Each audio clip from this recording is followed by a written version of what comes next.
Donc moi je m'appelle Rémi Bunière, je vais simplement servir ce soir un petit peu de, je sais pas comment on pourrait dire, d'animateur ou de faire l'échange avec Idriss de Vos. Et puis effectivement, comme l'a dit François, je vais peut-être essayer aussi de poser des questions durant le premier entretien qui répondront peut-être à certaines des vôtres. Et puis sinon vous aurez tout le loisir, si vous le souhaitez, de poser des questions ou d'échanger après avec Idriss de Vos.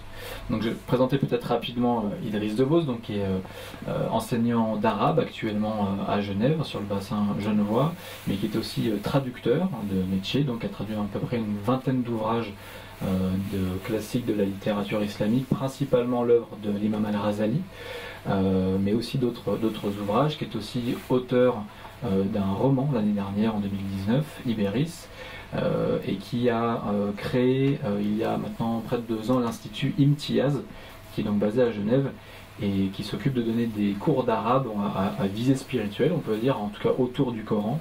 Et ça se fait voilà, sur Genève pour le moment. Vous avez aussi un site internet si vous souhaitez avoir plus de renseignements, vous pourrez en parler peut-être avec lui aussi après. Du coup, le livre peut-être qui a servi de point d'appui à l'événement de ce soir, c'est ce livre-là, qui est un livre, donc L'amour universel, un cheminement soufi, qui est sorti en 2013 aux éditions Al-Bourak, parce que Idriss de Vos est aussi spécialiste du soufisme, il en parlera plus profondément. Du coup, voilà, on va peut-être commencer donc à laisser la parole à Idriss de Vos avec peut-être une première question, parce que c'est vrai qu'on n'a pas souvent l'occasion d'avoir des événements comme celui-ci à Annecy, donc peut-être une première question, ça serait pourquoi ce livre, pourquoi cette œuvre, et qu'est-ce qui vous a amené à travailler sur ce sujet-là?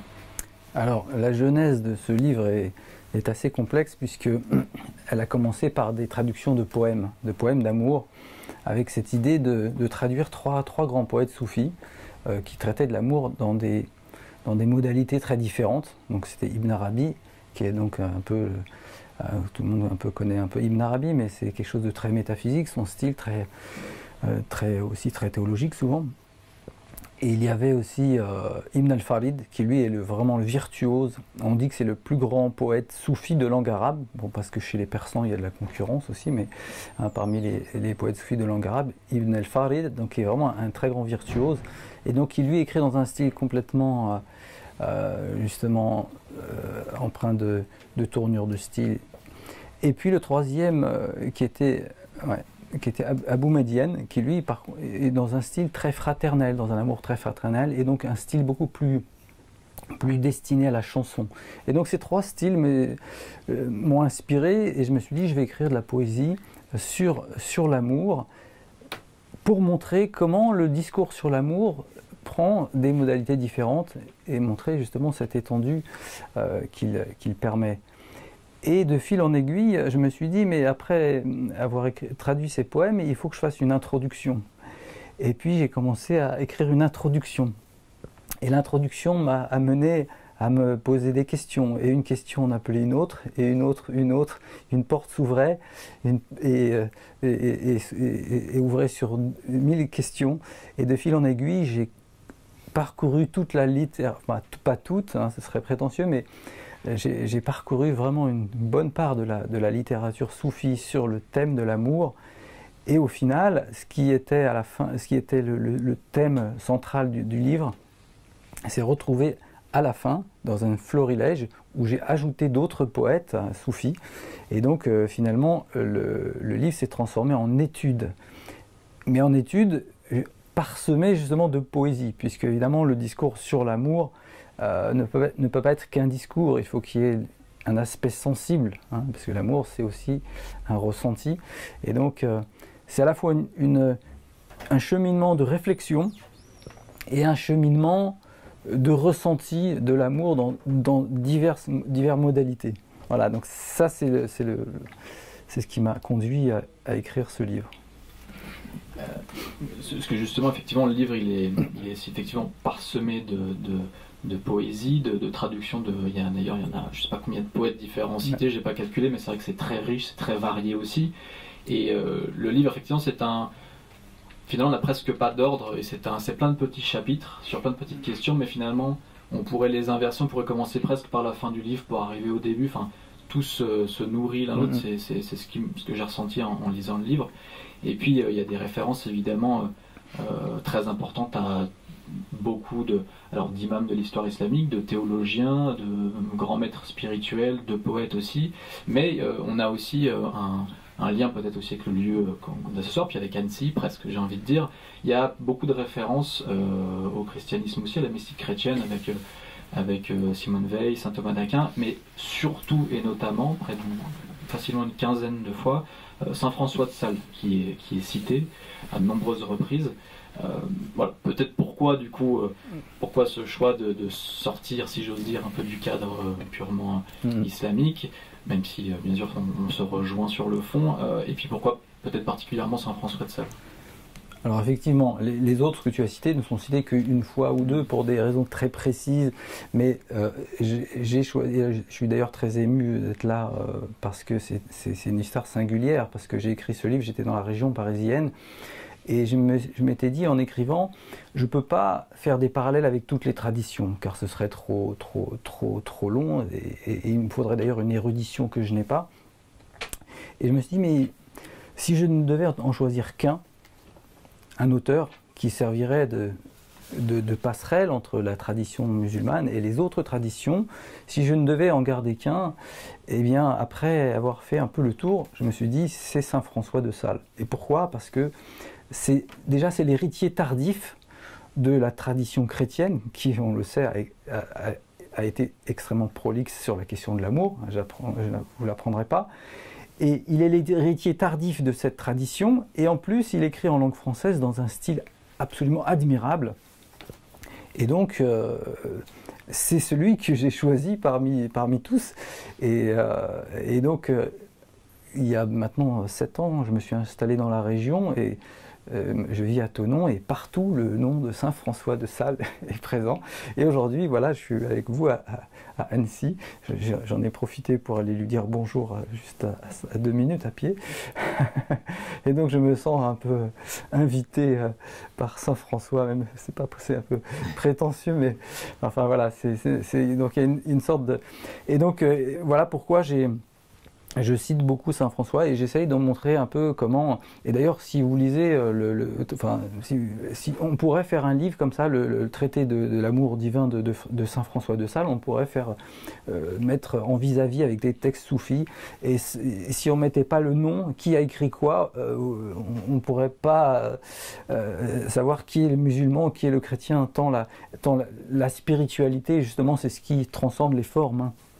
Et notamment quand on écrit dans un style comme saint François de Sales, avec toute cette virtuosité et cette profondeur, justement cette profondeur qui nous fait dépasser les clivages des choses formelles et des choses... Donc voilà pourquoi j'ai choisi saint François, ou peut-être c'est lui qui m'a choisi finalement. Non, mais effectivement, c'est ce que vous venez de dire, quand on lit les livres, si certains d'entre vous ont l'occasion de le lire ou de le lire plus tard, effectivement à des moments... si c'était pas, on disait pas que c'était Al-Razali ou saint François de Sales, on pourrait presque se dire mais qui a écrit quoi, et c'est ce qui est intéressant aussi évidemment, c'est qu'on voit que ça se rejoint. Alors du coup vous l'avez un petit peu évoqué, effectivement en général on dit que voilà, pour saint François de Sales que le christianisme où Dieu est amour, hein, c'est très important bien dans le christianisme. Et du coup alors en islam, qu'en est-il, puisque on a malheureusement peu l'habitude d'entendre le vocable amour associé à l'islam, surtout depuis ces dernières années. Donc finalement, qu'est-ce qu'il en est de l'amour en islam? Où est-ce qu'il s'enracine dans la tradition, dans le Coran lui-même? À quel moment on retrouve cette notion d'amour, et comment est-ce qu'on la retrouve peut-être? Alors en effet, en islam par exemple, on va dire Dieu, coraniquement on va dire Dieu est la lumière des cieux et de la terre. La question des attributs divins, finalement, en islam est plus vaste que ça, parce qu'il n'y a pas de séparation franche entre tous ces attributs. On ne peut pas dire Dieu est seulement amour, Dieu est seulement lumière. Même si le Coran dit Dieu est la lumière des cieux et de la terre, on ne peut pas dire, islamiquement parlant, que Dieu est seulement lumière, ou seulement amour, ou seulement... Dans la tradition islamique, vous le savez certainement, il y a ce qu'on appelle les 100 noms divins, hein, et donc il y a cette question de tous les attributs qui ne peuvent pas être séparés. D'ailleurs, c'est toute une question de savoir comment l'unicité et la multiplicité, finalement, peuvent ne faire qu'un. Et coraniquement parlant, il y a un certain nombre, évidemment, de citations qui parlent de l'amour. On parle d'un amour réciproque, justement, entre Dieu et les hommes. On parle aussi de ce que Dieu aime. Il y a un certain nombre de versets. Mais il est vrai que le Coran ne met pas l'accent sur l'amour, peut-être comme le mettrait la Bible.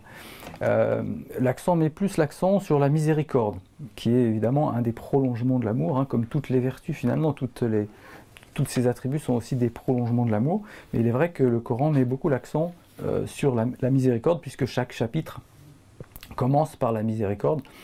Et donc, il s'enracine évidemment dans le texte, et puis dans l'héritage islamique, la question de l'amour est extrêmement présente.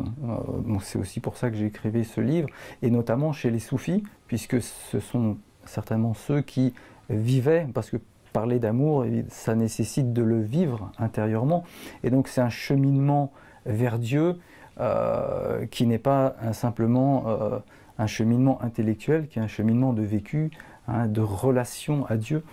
Et donc je dirais que ça s'enracine dans le vécu des hommes, dans la tradition prophétique. Il y a beaucoup aussi de paroles autour de l'amour.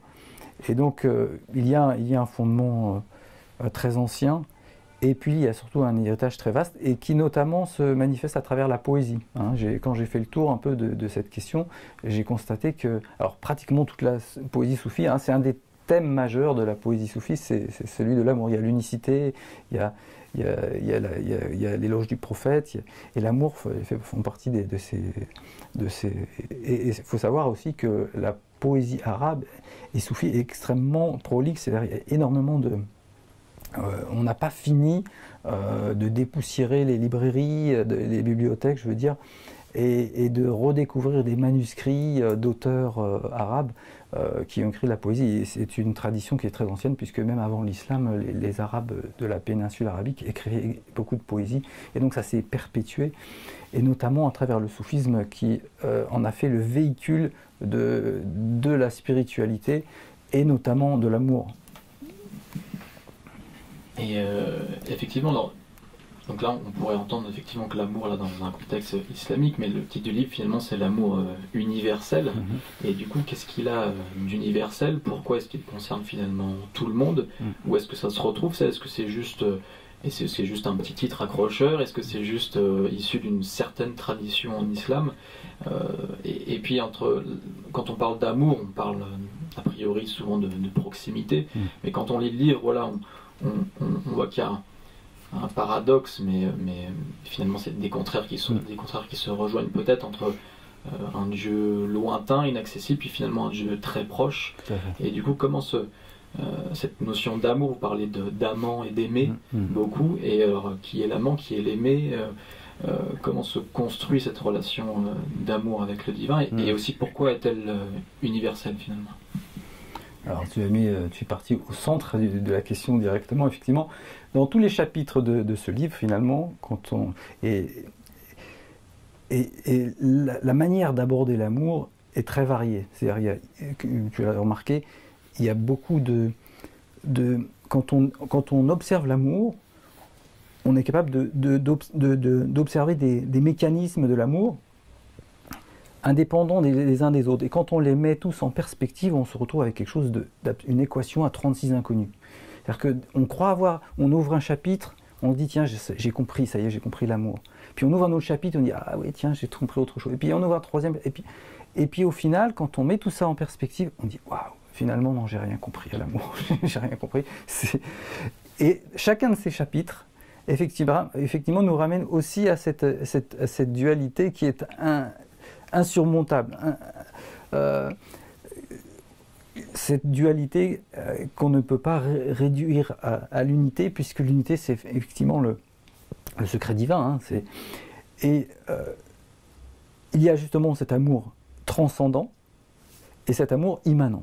L'amour transcendant, c'est, d'ailleurs, Ibn Arabi en parle, il dit que voilà, la transcendance, c'est ce qui nous fait envisager Dieu de manière abstraite, à travers un cheminement intellectuel, à travers une réflexion, et puis il y a l'aspect immanent qui nous fait envisager Dieu de manière sensible. Et le Coran se fait l'écho de ça quand il dit hein, il est au-delà de ce que peuvent appréhender les regards, et il dit par ailleurs, où que vous vous tourniez, est le visage de Dieu. Il dit par ailleurs, il est l'apparent et le caché. Le caché, alors évidemment, le caché, on pense à Dieu transcendant, il est caché, mais il est apparent. Il est apparent dans quoi? S'il n'est pas apparent dans ce qui est apparent, comme dirait Moulay Abid el-Khaoui. S'il n'est pas apparent dans ce qui est apparent, il est apparent dans quoi? Hein? Et donc là, on est vraiment dans l'amour, dans la question de l'immanence et la question de la transcendance, qui sont irréductibles. Et tous les chapitres de l'amour, finalement, nous ramènent à ça. Hein. Même en mode humain, quand on parle de polarité, hein, on est tous, d'une certaine manière, capables de comprendre qu'est-ce que c'est que le masculin, le féminin. Mais si on doit mettre une limite franche entre les deux, ou si on doit les définir, on est bien en peine de le faire. Et toutes ces questions nous ramènent finalement à cette unité qu'on ne peut pas appréhender, qui est le mystère des mystères. Et donc effectivement, il y a l'amour. Pourquoi il est universel? Parce qu'il relie le tout. Hein, il relie le tout, il relie ce qui est extrêmement transcendant et à la plus petite des feuilles de l'arbre qui tombe, à la fourmi il est universel. Il nous relie à l'être, donc justement, c'est l'amour de Dieu à l'homme, il y a l'amour des hommes entre eux, il y a l'amour des hommes pour la création, et tout cela est relié hein, par justement une infinité de mécanismes qui chacun présente lui-même ses secrets, ses mystères. Et du coup, peut-être dans le Coran ou dans la tradition prophétique, je ne sais pas en termes de parole, à quel moment peut-être il y a des sortes d'injonctions à l'amour, presque en termes de décret divin ou d'ordre, quelque part avec un grand O. À quel moment on retrouve ça parce que c'est vrai qu'aujourd'hui dans les débats, on a souvent l'écho de certains versets plutôt à tendance a priori violente, mais où sont les traces justement de cette parce que tout ce livre et puis tous les grands noms qui y sont cités évidemment puisent ça de quelque part et du coup à quel moment peut-être si vous pouviez nous donner peut-être quelques versets ou hadiths ou paroles pour montrer qu'effectivement c'est quelque chose qui est évidemment bien présent. Tout à fait. Alors le plus célèbre des versets coraniques, c'est celui qui dit que Dieu les aimera et que eux l'aimeront. Donc là, on a vraiment cet amour réciproque entre Dieu et les hommes. Hein. Dans la tradition, il y a aussi beaucoup de choses, notamment n'est pas un véritable mu'min, qu'on traduit généralement par croyant, celui qui n'aime pas pour son frère ce qu'il aime pour lui-même. Donc finalement, ça rejoint ce qu'on trouve dans la tradition chrétienne.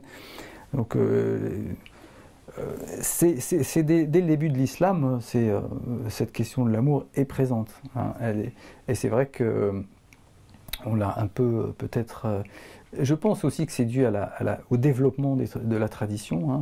Toute tradition se développe dans une histoire, dans un cadre, et que ce cadre a forcément une incidence sur le développement de cette tradition, sur son cheminement, son orientation, et le fait de mettre l'accent sur une chose et pas sur une autre.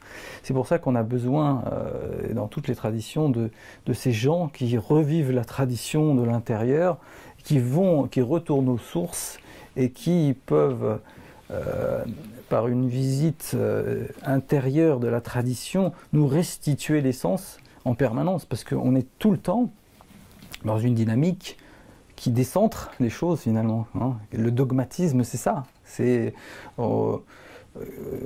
quelqu'un a dit quelque chose, et puis ça se cristallise, ça se fige, ça se durcit. Hein. Tu parlais du djihad, des versets qui qui sont souvent voilà, cités par l'islam du fait de l'actualité, des choses qui se passent. Mais c'est ça, c'est le dogmatisme qui ressurgit sans arrêt, sans cesse, et qui a besoin d'être combattu, mais justement par l'amour. Hein. Et donc il y a nécessité en permanence de revenir à cette essence. Et voilà, c'est pour ça qu'il y a des gens qui sont comme bon, pour les maîtres soufis, mais des maîtres dans d'autres traditions, qui nous rappellent l'essentiel et qui permettent voilà, de reconduire à cette essence qui est perdue. Je pense aussi à un moment du livre qui m'a interpellé, parce que du coup ça brouille un petit peu peut-être l'approche peut-être trop mentale hein, qu'on peut avoir des choses, mais à un moment donné sur l'union, sur la notion d'union en termes d'amour, parce que il serait presque facile, si j'ose dire, en tout cas de théoriser le fait que nous pouvons aimer le divin et que le divin peut nous aimer, mais à plusieurs moments dans le livre, et c'est notamment un hadith, donc une tradition prophétique je crois, qui parle de voilà, si le serviteur, enfin, vous le direz mieux que moi, s'approche de moi avec des œuvres surrédemptoires jusqu'à ce que je l'aime. Et là, voilà où Dieu dit que je suis l'œil par lequel il voit, la main par laquelle il touche, etc. Donc là, il y a presque une union en fait. On a presque plus de dualité. C'est presque. Alors, est-ce que vous pouvez nous dire peut-être un mot sur cette union? Je pense aussi à cette sainte soufie, Rabia al-Adawiya, qui finalement avait refusé de se marier parce que voilà, était presque était déjà mariée quelque part avec le divin et qui donc n'avait pas de place pour ça en quelque sorte. Mais voilà, parce qu'on retrouve peut-être ça aussi, là, peut-être que certaines personnes nous diront ça ensuite dans le christianisme, cette notion d'union. Et là, on va dans quelque chose qui sort un peu des schémas mentaux et juste théoriques et théologiques. Alors justement, en ouvrant le chapitre sur cette question-là, dans le livre, je dis qu'on pourrait remplir des volumes entiers sur toutes les citations qui parlent évidemment de cette union entre l'homme et Dieu. Mais alors attention, évidemment, cette union doit être comprise au sens symbolique, et il s'agit au final selon la définition des soufis, de l'anéantissement de l'individualité au profit de l'être. C'est-à-dire que c'est comme les soufis symbolisent ça souvent par la goutte d'eau qui revient à l'océan. La goutte d'eau n'a jamais cessé d'appartenir à l'océan, et dès lors qu'elle revient à l'océan, nul ne sait dire où est-ce qu'elle a disparu. Elle est où cette goutte d'eau une fois retournée à l'océan? Donc c'est un peu ça la symbolique. L'individualité appartient à Dieu, comme cette goutte d'eau appartient à l'océan, du fait de l'esprit, puisque l'esprit, le Coran nous dit, il est à qui l'esprit? Nafakha fihi min ruhi, il a insufflé en lui de son esprit. Donc si cet esprit appartient à Dieu, c'est bien que cette goutte d'eau appartient à l'océan. Et donc il y a union, et en même temps il n'y a jamais eu désunion. C'est là que c'est encore un paradoxe, puisque je vois que tu aimes les paradoxes. Hein. Et justement, quand on va au-delà de ce fana, puisque les soufis appellent ça le fana, c'est-à-dire l'extinction de l'individu, eh bien, il y a au-delà du fana, il y a encore ce qu'on appelle le baqa, la persistance. Là.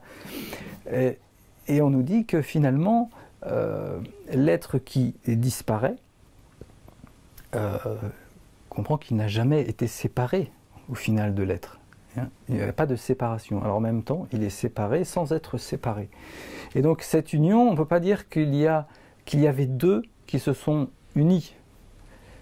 Ce serait blasphématoire d'un point de vue islamique. Et d'ailleurs, souvent les soufis sont taxés de ce qu'on appelle de hulul, d'union justement. Quand cette notion est mal comprise, évidemment, elle cause pas mal de soucis par rapport à l'orthodoxie. Mais justement, il y a une subtilité à comprendre, c'est qu'on ne peut pas dire que l'individu s'unit à Dieu. Parce qu'il n'existe, d'une certaine manière, il n'existe pas, ou il n'existe que de manière relative. Et donc, il n'y a pas quelque chose à unir à celui qui est. L'individu n'est pas, ou il est par emprunt. Voilà. Donc, c'est extrêmement difficile, et d'ailleurs les soufis sont très en peine à expliciter ça. Et c'est pour ça qu'ils ont recours, et c'est pour ça que la poésie est aussi le support privilégié de ces questions-là. Il est très rare que dans les traités comme ça, on en parle de manière didactique. C'est plus justement de manière allusive, et c'est d'où le problème aussi de l'interprétation de l'allusion qui peut être... mais donc c'est vraiment une question extrêmement centrale et en même temps extrêmement délicate. Effectivement, moi j'ai découvert bon nombre de poètes en lisant le livre, et effectivement souvent quand vous expliquez certaines notions et vous venez les illustrer justement par des vers que vous avez notamment aussi vous-même traduits, et qui finalement effectivement souvent permettent peut-être de mieux aborder cette question. C'est des questions qui, je repense à un passage de Razali qui explique certaines choses, puis qui dit, au-delà de ça, je ne peux en dire plus, ou c'est un secret finalement, des choses qui... alors on peut aller jusqu'à un certain point, et peut-être qu'après le reste, c'est, comme vous disiez au début, de l'expérience, du goût, quelque chose d'intérieur sur lequel on ne peut pas vraiment mettre de mots a priori, ou alors peut-être quelques vers comme ça inspirés. Tout à fait. Du coup, j'avais aussi cette question... en termes de... Parce que là, vous étiez en train d'expliquer que finalement, nous ne sommes que relatifs, et que nous n'empruntons qu'à priori l'être divin, enfin l'esprit. Du coup, en islam, alors peut-être que là, on s'écarte légèrement du sujet, mais vous pouvez peut-être pas. L'origine donc de la création, la volonté divine là-dedans, alors ça serait peut-être très prétentieux de donner une réponse maintenant, mais où est-elle dans cette relation d'amour? Pourquoi finalement? Pourquoi ce jeu divin, si j'ose dire, et pourquoi sommes-nous alors? Et donc il y a cette union relative aussi, mais encore que relative, puisqu'on ne peut pas unir quelque chose qui est un. Est-ce que vous pouvez peut-être dire un mot là-dessus? Alors justement, c'est aussi évidemment un grand chapitre, c'est la question de la création du monde par amour. Parce qu'une tradition prophétique nous dit que Dieu était un trésor caché et qu'il a aimé être connu et qu'il a créé donc la création. Et les grands mystiques comme Ibn Arabi et Rumi, ils disent que finalement le monde n'est qu'un miroir de l'être, où l'être se contemple. Donc il y a dans le premier aspect de cet amour divin une sorte d'amour narcissique finalement, l'amour de contempler. Et puis certains auteurs disent que mais l'amour, la volonté divine de créer le monde n'est pas simplement l'amour de contempler, mais c'est l'amour de donner. Et donc là on est directement justement dans le deuxième aspect. Et vous voyez comment toujours on en revient à ces deux aspects, l'amour de donner, l'amour de recevoir. Finalement, c'est ça, puisque l'amour, la contemplation, c'est quand on contemple, on reçoit. On reçoit. Quand on admire les paysages d'Annecy, on est là, on se remplit. Et après, fort de cette énergie reçue, on peut redonner de l'amour. Et c'est ça le mouvement de l'amour. C'est toujours ce mouvement où on prend et on donne. Et c'est pour ça qu'on est toujours on revient à ce centre qui est, lui, mystérieux. Le mouvement, il est là, il est le don et la réception. Mais le centre, c'est là qu'est le mystère. C'est là qu'est le mystère absolu. Mais donc, la création, donc, la tradition nous dit, Dieu a aimé être connu, il a créé le monde. Et donc, la création, selon cette perspective, est effectivement un acte d'amour. Du coup, ça m'amène à une autre question, parce que pour l'instant, tente de parler de l'amour entre la création et Dieu, entre l'homme et Dieu. Mais du coup, qu'en est-il dans cette perspective de l'amour entre l'homme et l'homme? Alors l'homme avec un grand H, bien sûr, entre l'homme mais dans la création de manière générale, où se situe du coup la réflexion de l'islam là-dessus? Alors justement, il y a... Chez Ibn Arabi, notamment, on retrouve cette réflexion qu'avaient les anciens. Quand je dis les anciens, je pense aux Grecs, puisque dans le banquet de Platon, vous savez, vous connaissez peut-être ce questionnement sur la question de l'objet de l'amour. Et l'objet de l'amour, donc selon ce qu'on a retenu de Platon, puisqu'en réalité, dans le banquet, il cite un certain nombre d'avis là-dessus. Donc, je ne saurais dire, moi, finalement, s'il avait un avis précis là-dessus. Mais souvent, on retient que la vision de Platon, c'est de dire que l'objet de l'amour est nécessairement absent. Vous allez voir, on va revenir à la question humaine, parce que c'est complètement lié, hein, est nécessairement absent, et que donc l'amour est lié au désir. Et dès lors que j'obtiens ce que j'ai, je ne le désire plus, donc je ne l'aime plus. Et d'autres ont dit, du coup, notamment Aristote, non, finalement, l'amour, l'objet de l'amour, c'est une puissance de jouir associée à un objet extérieur. Et que donc on se réapproprie ce... Et donc, on était là dans ce questionnement, et effectivement, il est par rapport à l'amour humain, hein, dans la relation humaine. Est-ce que, dans la première perspective, ça veut dire quoi? Ça veut dire qu'on ne peut pas aimer continuellement. L'amour est voué à s'éteindre, puisqu'il est associé au désir. Et si j'obtiens l'objet de mon désir, je ne l'aime plus, et donc l'amour se disparaît. Et dans la deuxième perspective, on est aussi dans un paradoxe, hein, que si cet amour a une source intérieure, qu'en est-il de la souffrance en amour, etc. Donc tout ce questionnement-là, de mon point de vue, il est résolu par les mystiques, justement dans cette notion d'amour dynamique. Hein. On n'est plus dans un amour statique, on n'est plus finalement dans un amour qui est dans un sens unique, comme une rivière qui s'épuise, hein, qui coule et puis qui s'épuise. Non, on est dans un amour qui est dynamique. On revient à cette spirale. Dans l'amour humain, on est dans cette relation-là comment dire, de don et de réception. Et la deuxième question, le deuxième questionnement important sur cette question, c'est finalement la question de la vertu. Puisqu'il y a toute cette question aussi très philosophique. C'est pour ça qu'un la question de l'amour, il y a le questionnement théologique, mais aussi le questionnement philosophique, le questionnement humain. C'est pour ça que tous ces chapitres entremêlés nous donnent une architecture assez complexe. Mais il y a aussi cette question, donc, est-ce qu'on aime ce qui nous ressemble? Est-ce qu'on aime ce qui nous est opposé, hein? Et donc on a effectivement, on a l'amour, on a les polarités qui s'attirent, hein. Et puis par ailleurs, on a l'amour du ressemblant, l'amour de... Donc ça, c'est tout un chapitre aussi philosophique qui se résout en comprenant que la manière de découper les choses est différente, en fait. Dans l'amour de la polarité, on a deux, et dans l'amour de la vertu, finalement, puisque c'est l'amour au pluriel, là, on est dans un découpage multiple. Et la question de l'acquisition des vertus, de la reconnaissance des vertus, et là, le terme reconnaissance est extrêmement important dans ce chapitre-là, puisque finalement, la tradition prophétique nous dit les âmes sont comme des armées coalisées, celles qui se reconnaissent mutuellement s'unissent. Et donc il y a la question de la reconnaissance. Ce n'est pas une question de connaissance, c'est une question de reconnaissance. Reconnaître la beauté de la vertu fait créer l'amour. Donc c'est la reconnaissance. Et alors quand on dit reconnaissance, ça présuppose connaissance préalable. Et c'est pour ça qu'il y a cette autre question, vous voyez, on n'en finit pas.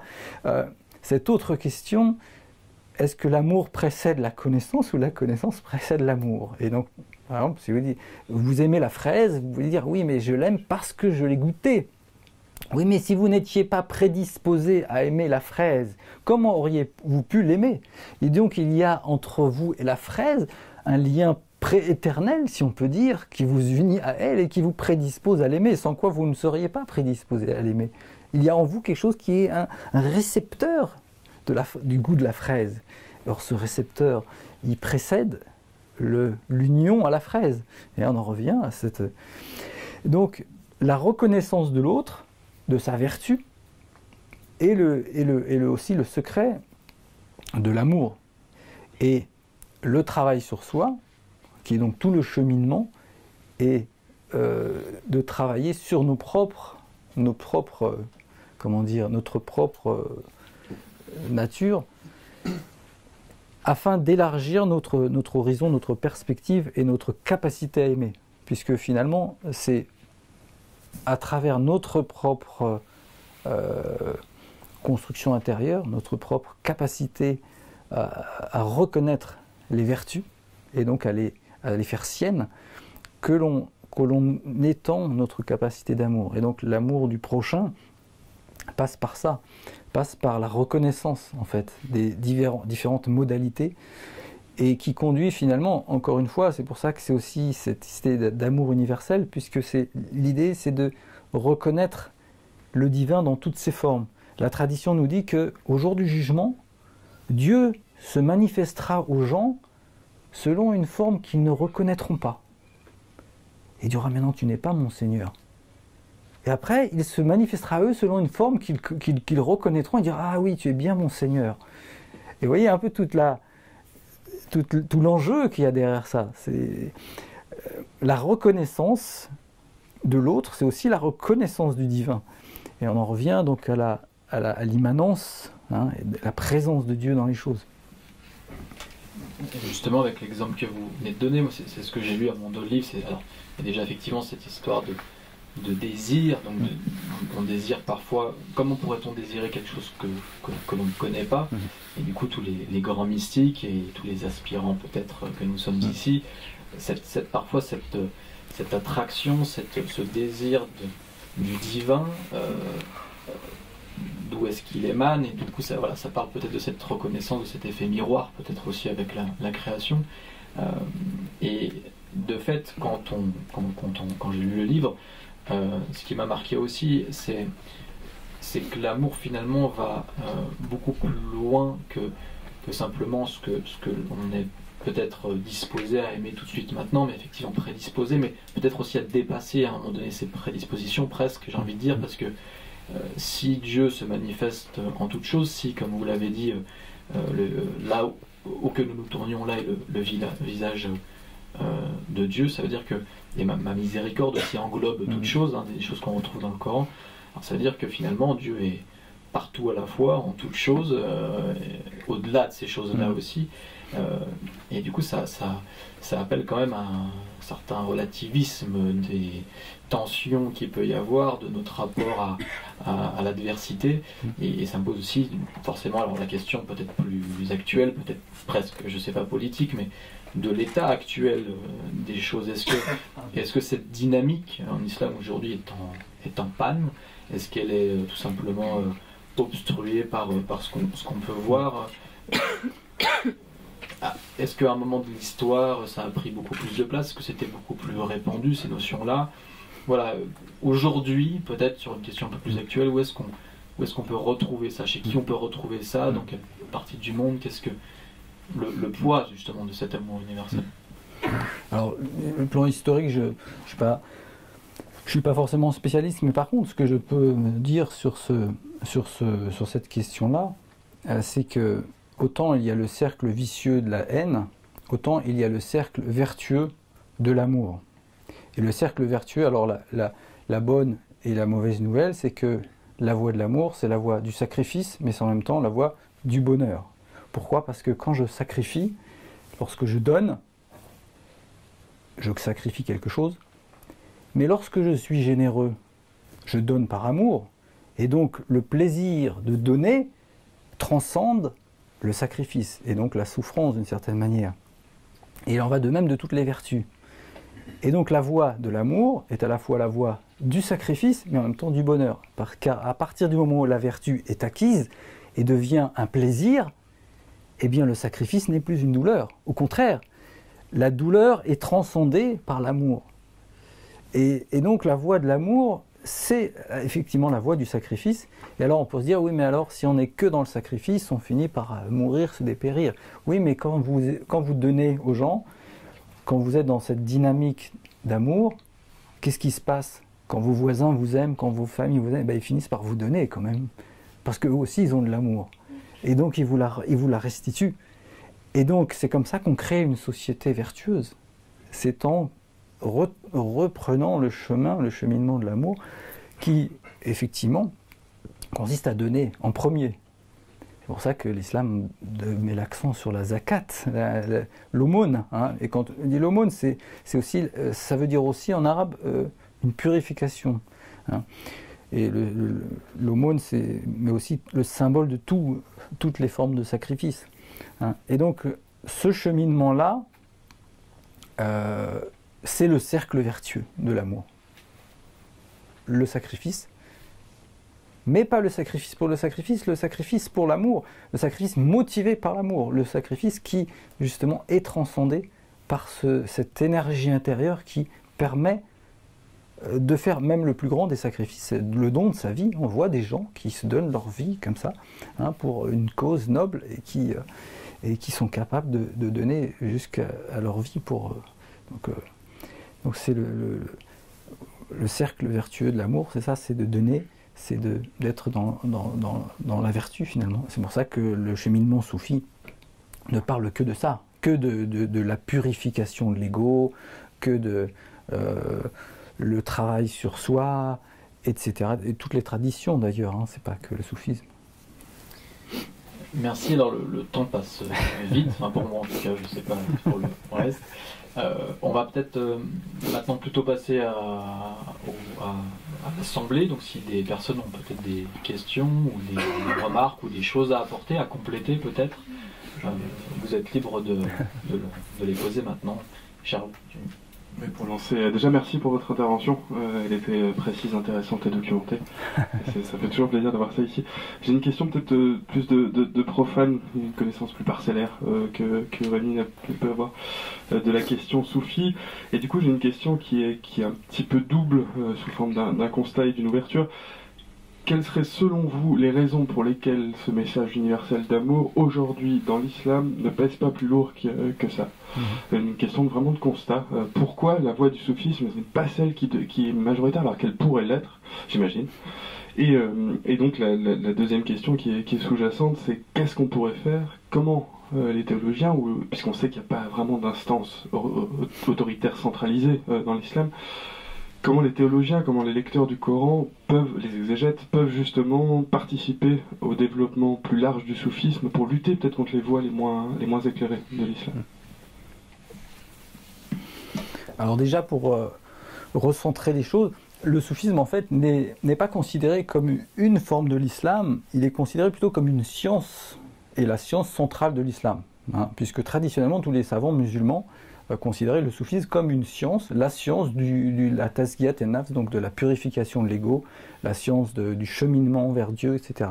Donc c'était le cœur de l'islam. D'ailleurs, le Coran, dans ses premières révélations, parle que de choses comme ça essentielles qui sont reprises par le soufisme. Donc ça, c'est la première chose. On ne peut pas distinguer le soufisme de l'islam.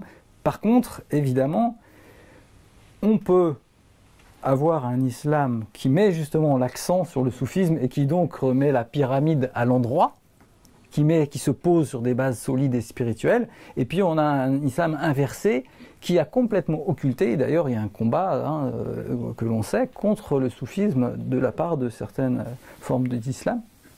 Donc là on a une pyramide qui est inversée, c'est-à-dire que on parle de choses formelles, comment on s'habille, est-ce qu'on met la barbe, est-ce qu'on... voilà. Et puis la spiritualité est occultée. Et donc là, on est dans une forme aberrante. Comment combattre ça? Alors là, comment moi, je parle du cercle vertueux, hein, de l'amour. Évidemment, il faut instruire les gens aussi. Alors, c'est très difficile, notamment dans des endroits où les gens sont en souffrance, de faire passer un message de paix et d'amour. Dire ah oui, aimez-vous les uns les autres. Oui, mais là, je suis en train de me faire massacrer. C'est pas évident de faire passer un message d'amour dans un contexte de guerre, dans un contexte d'extrême souffrance. Les gens, quand ils pensent à la religion, s'ils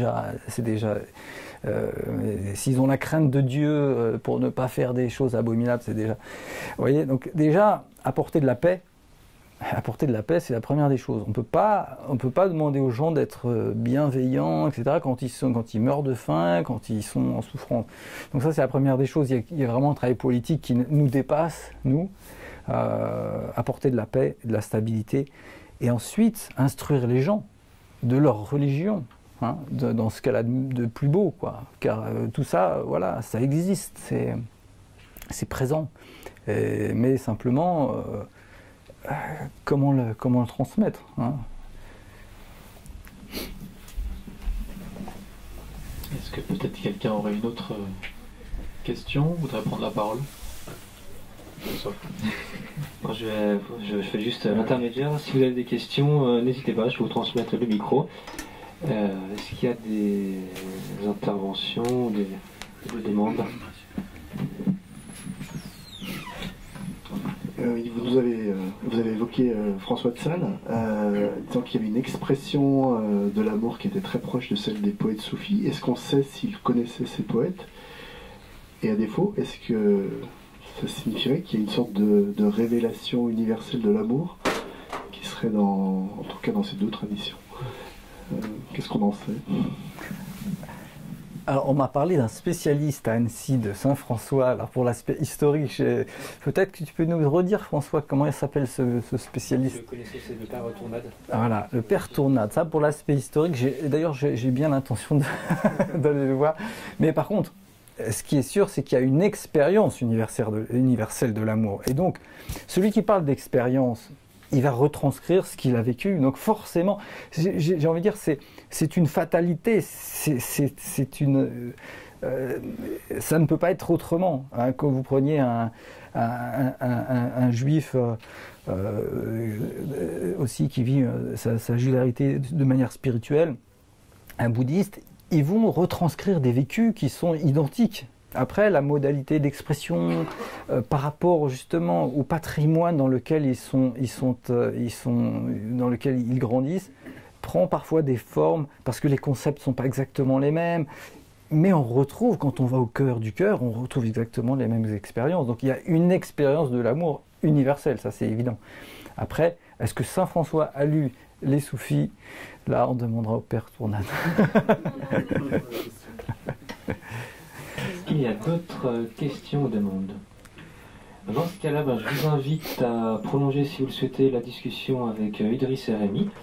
Je vous signale aussi que l'on a de nombreux livres autour du soufisme et autour du questionnement soufi, avec Martin Lings et Éric Geoffroy notamment, qui est un grand spécialiste du soufisme en France, et qui les met de manière très claire et précise. C'est des livres qui sont vraiment des très bons supports, en tout cas, de développement. Donc merci à Idriss et Rémi pour cette présence. Merci. Et puis merci à vous tous d'être venus ce soir et d'avoir participé à cet échange et cette rencontre. Merci à vous.